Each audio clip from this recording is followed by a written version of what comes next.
नमस्कार साथियों, और हम मौजूद हैं सचिवालय के पास और आप देख रहे हैं बेरोजगार संगठन द्वारा एलटी और बीएड को लेके यहाँ पर प्रदर्शन किया जाएगा। आइए बात करेंगे कुछ बेरोजगार लोगों से कि क्या कुछ कहना है उनका।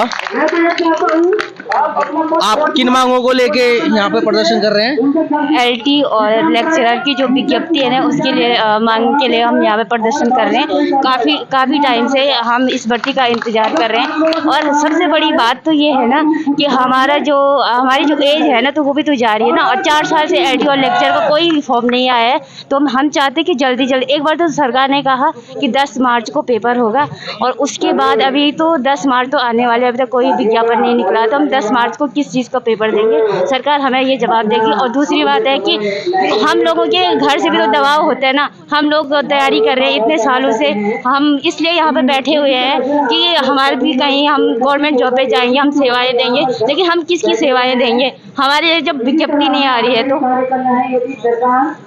आपकी क्या मांगे हैं? कि सर, हमारी ये मांगे है कि आचार संहिता से पहले जो भी फॉर्म आने वाले हैं उसको पहले लाए। आचार संहिता, हमें पता है कि आचार संहिता के बाद क्या होगा, फॉर्म नहीं आएंगे और बच्चे ऐसे ही लड़ते रहेंगे, घर वालों से लड़ते रहेंगे, समाज से लड़ते रहेंगे, किस से लड़ते रहेंगे? क्योंकि हम यहाँ पे अपने घर से आए, हमें 3 साल हो गए हैं। चलो कोई नहीं, हमारी गलती पे अगर हम पढ़ नहीं रहे हैं 1 नंबर से और 2 नंबर से, लेकिन सरकार ऐसे क्यों लटका रही है? अब जैसे अभी इन्होंने बोला है जिनकी एज आएगी तो वो क्या करेंगे? फिर हो सकता है उसके बाद उनकी एज ना हो। तो इसलिए जिनका सिलेक्शन हो रखा उनको ज्वाइनिंग लेटर दिया जाए और जो भर्तियां उन्हें पहले लाया जाए। आचार संहिता उसके बाद लागू। तो मुख्यमंत्री जो समय समय पर जो भर्ती हुई है, जिनमें जो सिलेक्शन हुआ है, उनको नियुक्ति पत्र बांट रहे हैं। हाँ तो जी, फिर तो जिनसे जो रुके हुए हैं उनको नियुक्ति पत्र जल्दी दिया जाए। और जो बोल रहे हैं ना कि आचार संहिता के बाद नई सीटें आएंगी तो उनको जारी के लिए दिखावा है, हम लोगों के लिए दिखावा है कि जो नियुक्ति पत्र बांट रहे हैं, तो हम लोगों को लगेगा कि हाँ गवर्नमेंट कुछ कर रही है, लेकिन वो सिर्फ एक दिखावे के तौर पे नियुक्ति पत्र बांट रहे हैं और अपना बस मीडिया से कर रहे हैं कि हमने नियुक्ति पत्र बांटा। लेकिन सर, इतनी सारी जनसंख्या बेरोजगार बैठी है, इतने सारे बच्चे कोचिंग में और लाइब्रेरी में बैठे हुए हैं और इस इंतजार में बैठे रहते हैं कि कब विज्ञापन आए, कब हम अपने तैयारी और भी अच्छी करें। जब तक विज्ञापन नहीं आता ना, हमारा उत्तराखंड का कोई भी बच्चा जो है वो अच्छे से तैयारी करने लायक नहीं होता। क्योंकि घर वाले बोलते हैं अभी तो फॉर्म ही नहीं आया है, अभी किस चीज़ की तैयारी करोगे? घर वाले भी तब जागरूक होते हैं ना जब फॉर्म आता है। लेकिन यहाँ पे तो फॉर्म तो आता ही नहीं है, आता है तो 2-3 साल लग जाते हैं। फिर घर वाले 2-3 साल तक थोड़ा हमारी तैयारी करवाएंगे, ठीक है ना? तो ये सब जो है मुख्यमंत्री जी का वो विज्ञापन बांटना एक दिखावा है, मुझे लगता है जहाँ तक।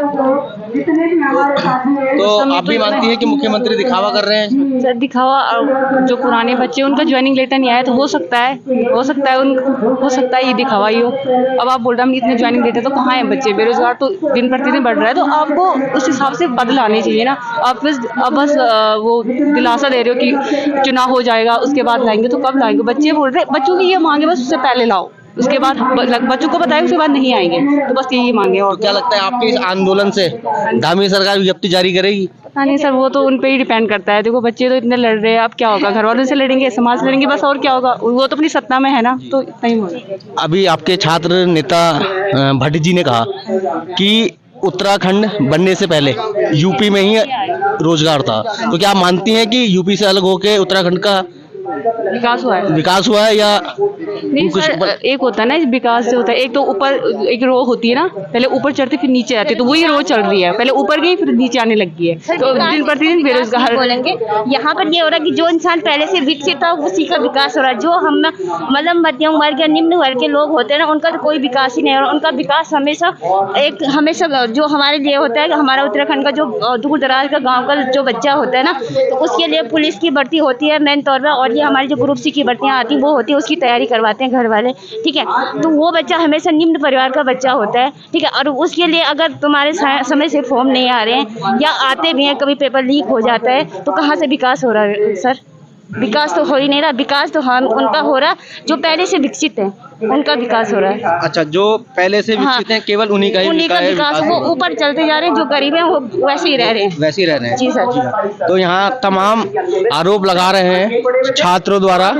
आइए बात करेंगे, कुछ और छात्र हैं।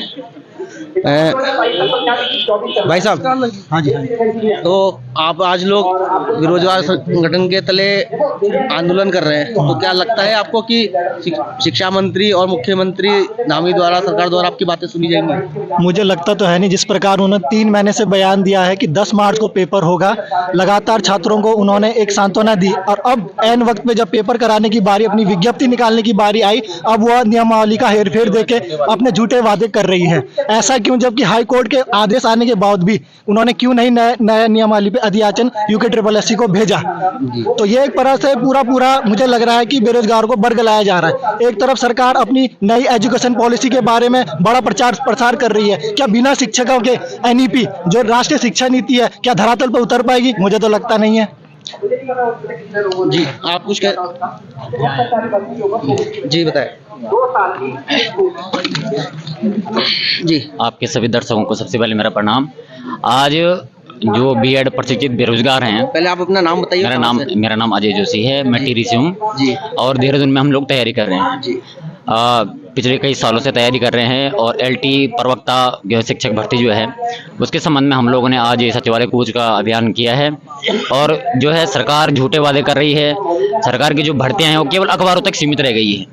सरकार अखबारों में भर्तियां निकालती है, कभी कहती है प्राथमिक शिक्षक के 2300 पद निकलेंगे, कभी कहती है LT के 700 निकलेंगे, कभी कहते हैं LT के 1200 पद निकलेंगे, कई प्रवक्ता के 613 पदों की घोषणा शिक्षा मंत्री करते हैं, लेकिन ये सारे झूठे वादे हैं। ये कोई भी विज्ञापन अभी तक जारी नहीं हुआ है, सब खोखलेबाजी है और युवाओं को बरगलाया जा रहा है, धोखा किया जा रहा है युवाओं के साथ। जो अध्याचन यहाँ से कार्मिक विभाग से भेजा जाता है निदेशालय में, निदेशालय से आयोग में, और आयोग से फिर उस पर जो है कोई कार्रवाई नहीं होती है, और निदेशालय से वो अध्याचन वापस आयोग में आता है, उस पर कोई खामियां पाई जाती है। कई बार ऐसे विज्ञापन आपस में ही जो है अध्याचन ये आयोग से निदेशालय, निदेशालय से आयोग हो रहे हैं, लेकिन इन पर कोई भी अमल सरकार नहीं कर रही है। यहाँ के शिक्षा मंत्री भी सोए हुए हैं, यहाँ की सरकार सोई हुई है। बेरोजगार आज सड़कों में आने के लिए मजबूर हो रखा है। ये जितने भी बच्चे आपको यहाँ पे दिखाई दे रहे हैं, ये सब आने वाले शिक्षक शिक्षिकाएं बनने के लिए तैयार हैं, लेकिन आज रोडों पे है। ऐसा सरकार को पसंद है कि ये डेली रोडों पे रहे, है ना। इतने दूर दराज से आके कोई टिहरी से, पौड़ी से, रुद्रप्रयाग, पिथौरागढ़ से, जगह जगह से लड़के यहाँ पे तैयारी कर रहे हैं, विषम परिस्थितियों में तैयारी कर रहे हैं। किसी की परिवार की स्थिति कैसी है, किसी की कैसी है, लेकिन ये सब चीजें सरकार नहीं सोच रही है। सरकार को केवल अपना चुनाव दिखता है, चुनाव के अलावा कुछ भी नहीं दिखता है। सरकार युवाओं को जो फायदा लेती है केवल चुनाव के समय लेती है, लेकिन युवाओं की कोई भी मांग पूरी सरकार नहीं करती है। हमारा केवल इतना सा कहना है कि जो विज्ञापन हमारा इस उत्तराखंड अधिनियम सेवा चयन आयोग में, उत्तराखंड लोक सेवा आयोग में लंबित पड़े हुए हैं, जिन पे कोई कार्रवाई नहीं की जा रही है। जैसे प्रवक्ता का है 613 पदों का, प्राथमिक शिक्षक 2300 पदों का, और LT का जो है 1571 पदों का जो अध्याचन हमारा अभी तक रुका हुआ है, वो आचार संहिता से पहले किसी भी हाल में सरकार उस पर जो है विज्ञापन जारी कर दे, और ये हमारी मांग है। तो लगता है आपको कि आचार संहिता लागू होने से पहले सरकार आपकी मांगों को पूरा करेगी? सर, जिस प्रकार से सरकार असंवेदनशील बनी हुई है उसे तो हमें लगता नहीं है, लेकिन जब हमें नहीं लगता है इसीलिए हमने सरकार को जगाने के लिए आज ये जो है सचिवालय कूच का अभियान किया है, ताकि आचार संहिता लगने से पहले सरकार के दिमाग में ये चीज रहे कि युवा सड़क पर उतर चुके हैं।